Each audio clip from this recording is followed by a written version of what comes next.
Hello friends and welcome to my channel. In today's video I will talk about conducting a content audit and preparing a marketing plan proposal and how I approach this. This can help you in at least two scenarios, and if it's done well it can make a significant impact. The first scenario is when you want to convince a company to give you a chance and to hire you.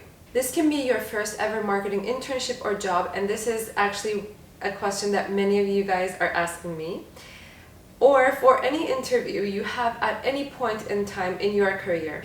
I'm clearly not saying that you should do an extensive content audit for every interview that you go to, but if you really want to make an impression, if you really want to go prepared into the interview, and if it's a company that you really want to get hired by, then I think it's worth it and you could give this a shot. Second scenario is when you have been offered a job and you want to prove yourself and you want to be as prepared as you can to get a head start into your new role. You want to fully understand what you are in, you want to evaluate the current marketing structure and efforts, and you want to be able to come up with suggestions and optimizations for the current marketing efforts. If you're interested and if these scenarios sound familiar to you, then this video is for you. Let's get started. In my career story video and also a few other videos, I mentioned that I did a content/marketing audit before going into the interview, which was going to be my first ever marketing job, and that content audit was really the game changer in my interview, and that was the thing that got me hired in my opinion. Many of you guys have asked me how I did this, if I can expand on doing a content audit, and here I am. I will explain how I did it, how I approach it, and it wasn't the only case that I did a content audit in the past. I have also done it many other times over the course of my career when I started a new job, when I was creating a sales proposal for a client, for example, or when I wanted to take on a client, when I was onboarding a client as a consultant and I needed to evaluate their current marketing situation and I wanted to come up with suggestions and optimizations for their marketing efforts. I have to note though that I don't go into the same depth for every case. So for example, if I'm preparing a content audit for an interview, I clearly don't go into as many details as I would if it's actually a client of mine. I will keep the information high level and stay on the surface, since my main aim is to simply show that I have taken an extra step to understand what that company does, how their current marketing structure is, and I'm just trying to let them know that I have done my homework and I have studied their company before going into that interview. That's all I want to show in a content audit for that type of scenario. However, if I'm doing the audit for a job that I have started or for a client that I have onboarded, then I will go into much more detail, because in that case it's actually a key part of my job to understand what's going on, to evaluate everything, and to understand all of the details in their marketing environment so that I can come up with suggestions, optimizations, and know what I'm doing. So that being the introduction, now let's move on to how I actually do the content audit. First of all, I divide my analysis or evaluation into different categories. First one being the website, and this is a very top level, it's a very general evaluation. I ask myself the following questions and I document my answers, my findings in a report format. So here we go. The first question that I would ask myself is, how is the navigation and menu of the website? Is everything clear? Is it user-friendly? Am I able to find what I'm searching for when I land on this website? If I'm looking for an About Us page or a services or products page or a contact us information, am I able to find everything very easily? Is everything very visible to a first-time visitor of the website? Second question is, do I understand what the pages are telling me? Do I understand what this company is selling very easily, or do I have to dig deep and search in between the pages to actually understand what the offer is or what the product is? Because believe it or not, you do come up with those kinds of cases a lot as well. So as simple as the question sounds, it is very important to find very easily what the company is actually selling. How is the general language and style of the website? Is it consistent across different pages, or does it change when I switch to another page? Is the message clear and relevant on each page?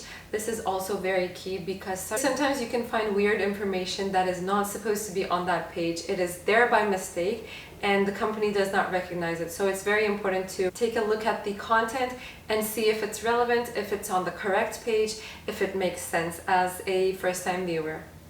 And finally, again, this sounds very silly, but is there content on each page? I have worked with clients in the past, or I have seen websites where content was missing from several pages. So this is a very bad impression on a first-time viewer of your website. So make sure you also take a look at this as well. Second category that I evaluate would be the blog of the website. And here are the things that I evaluate under this category. So the blog architecture, the design of the blog, the post formats, style of the blog posts.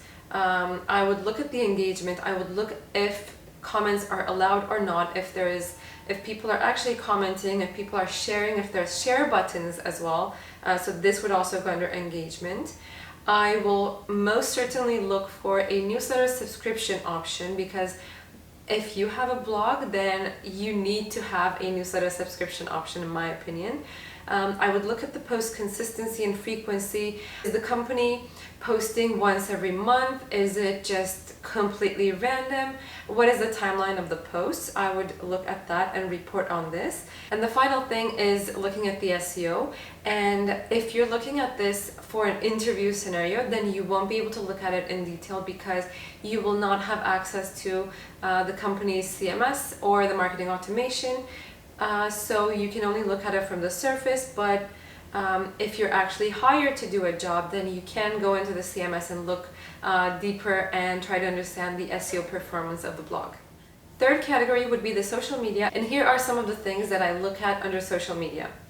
I look at what channels are being used. Does the company have accounts and presence across all social media platforms? Which ones have they chosen to be present on? I will look at the activity type, the content formats that they are publishing on these different platforms that they're active on. I will look at the frequency because there are a lot of companies who are very inconsistent with their publishing on social media, similar to how they do it on their blog. And this is definitely a negative factor for their audience growth on social media or their audience engagement. Other things that I would look at under the social media category are the audience demographics and engagement. And the audience demographics you might not be able to analyze in depth because again you're looking at it from the surface if it's an interview situation, but you can still get an overall understanding by looking at the followers and perhaps also who are commenting on their posts as well. And finally, I would look at the engagement rate, the overall likes, shares, retweets, whichever platform you're looking at. So these would change, but I would look at the engagement as well.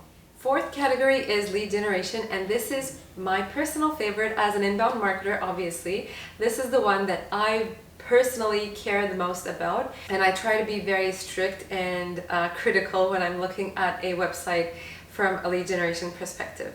And I know that lead generation does not apply to all of the branches under marketing, so if you're applying for a social media job, then this might not really apply 100% to you, so I will not go into much detail.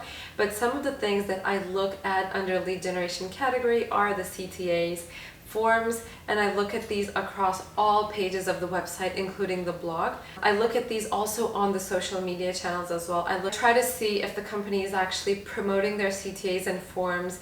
Or the next one is landing pages and gated assets, which is one of the key things under lead generation. Does the company have landing pages? Does the company have gated assets? What stage of the buyer's journey they apply to? Is it awareness? Is it decision? Is it consideration? I look at these.